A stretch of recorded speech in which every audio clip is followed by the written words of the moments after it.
Hello all, welcome to Vinod Kumar YouTube channel. In this video I am going to make the chapter number 10 of class 9th. The name of the chapter is The Beggar, which is written by Anton Chekhov. Kind sir, have pity, turn your attention to a poor, hungry man. For 3 days I have had nothing to eat, I haven't 5 kopecks for a lodging, I swear it before God. For 8 years I was a village school teacher, and then I lost my place through intrigues. I fell a victim to calumny. It is a year now since I have had anything to do. The advocate, Sergei, looked at the ragged, fawn-colored overcoat of the suppliant, at his dull, drunken eyes, at the red spot on either cheek, and it seemed to him as if he had seen this man somewhere before. I have now had an offer of a position in the province of Kaluga, the mendicant went on, but I haven't the money to get there. Help me kindly, I am ashamed to ask, but I am obliged to by circumstances. Sergei's eyes fell on the man's overshoes, one of which was high and the other low, and he suddenly remembered something. Look here, it seems to me I met you the day before yesterday in Sadovia Street, he said, but you told me then that you were a student who had been expelled, and not a village school teacher.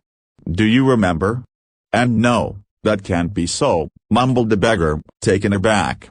I am a village school teacher, and if you like I can show you my papers. Have done with lying. You called yourself a student and even told me what you had been expelled for. Don't you remember? Sergei flushed and turned from the ragged creature, with an expression of disgust. This is dishonesty, my dear sir, he cried angrily.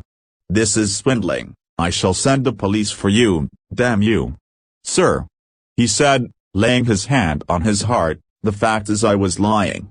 I am neither a student nor a school teacher. All that was fiction.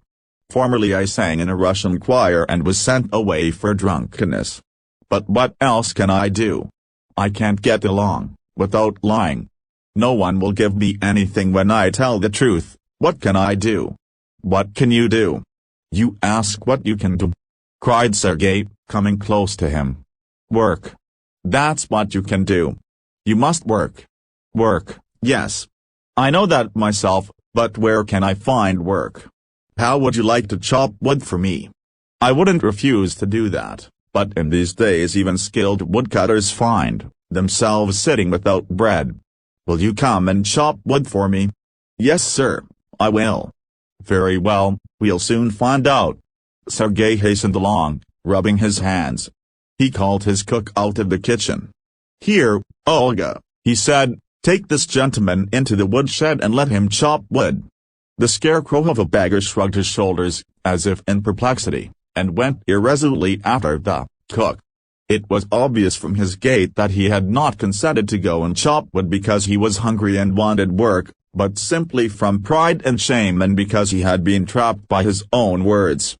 It was obvious, too, that his strength had been undermined by vodka and that he was unhealthy and did not feel the slightest inclination for toil. Sergei hurried into the dining room. From its windows one could see the woodshed and everything that went on in the yard. Standing at the window, Sergei saw the cook and the beggar come out into the yard by the back door and make their way across the dirty snow to the shed. Olga glared wrathfully at her companion, shoved him aside with her elbow, unlocked the shed, and angrily banged the door. Next he saw the pseudo-teacher seat himself on a log and become lost in thought with his red cheeks resting on his fists. The woman flung down an axe at his feet, spat angrily, and, judging from the expression of her lips, began to scold him. The beggar irresolutely pulled a billet of wood towards him, set it up between his feet, and tapped it feebly with the axe. The billet wavered and fell down. The beggar again pulled it to him, blew on his freezing hands, and tapped it with his axe cautiously, as if afraid of hitting his overshoe or of cutting off his finger. The stick of wood again fell to the ground. Sergei's anger had vanished and he now began to feel a little sorry and ashamed of himself for having set a spoiled, drunken, perhaps sick man to work at menial labor in the cold. An hour later Olga came in and announced that the wood had all been chopped. Good. Give him half a ruble, said Sergei. If he wants to, he can come back and cut wood on the first day of each month. We can always find work for him. On this first of the month the waif made his appearance and again earned half a ruble, although he could barely stand on his legs. From that day on he often appeared in the yard, and every time work was found for him. Now he would shovel snow, now put the woodshed in order, now beat the dust out of rugs and mattresses. Every time he received from 20 to 40 kopecks, and once, even a pair of old trousers were sent out to him. When Sergei moved into another house he hired him to help in the packing and hauling of the furniture. This time the waif was sober, gloomy, and silent. He hardly touched the furniture, and walked behind the wagons hanging his head, not even making a pretense of appearing busy. He only shivered in the cold and became embarrassed when the carters jeered at him for his idleness, his feebleness, and his tattered, fancy overcoat. After the moving was over Sergei sent for him. "Well, I am happy that my words have taken effect," he said, handing him a ruble. "Here's for your paints. I see you are sober and have no objection to work. What is your name?" "Lushkov." "Well, Lushkov, I can now offer you some other, cleaner employment. Can you write?" "I can."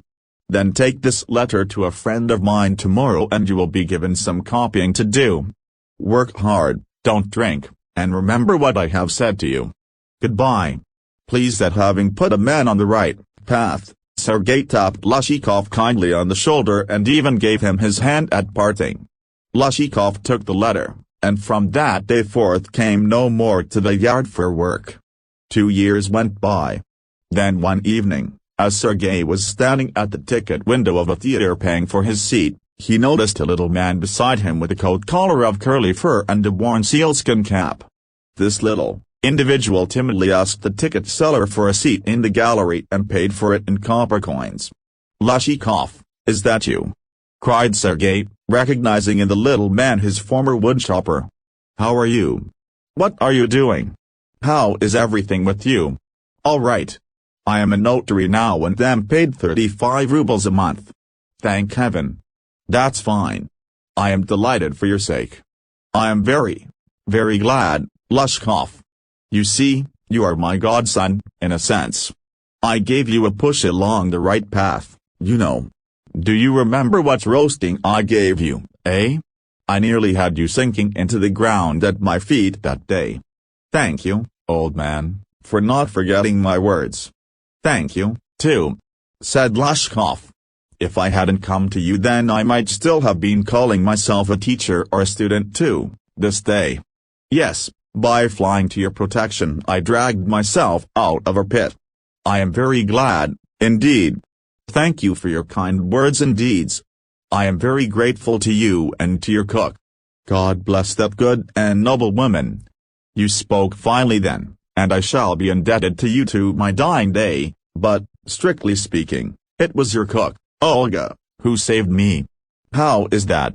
"When I used to come to your house to chop wood she used to begin, 'Oh, you saw it, you. Oh, you miserable creature. There's nothing for you but ruin.' And then she would sit down opposite me and grow sad, look into my face and weep. 'Oh, you unlucky man. There is no pleasure for you in this world and there will be none in the world to come. You drunkard. You will burn in hell. Oh, you unhappy one.' And so she would carry on, you know, in that strain. I can't tell you how much misery she suffered, how many tears she shed for my sake. But the chief thing was, she used to chop the wood for me. Do you know, sir, that I did not chop one single stick of wood for you? She did it all. Why this saved me, why I changed, why I stopped drinking at the sight of her I cannot explain. I only know that, owing to her words and noble deeds, a change took place in my heart. She set me right and I shall never forget it. However, it is time to go now. There goes the bell.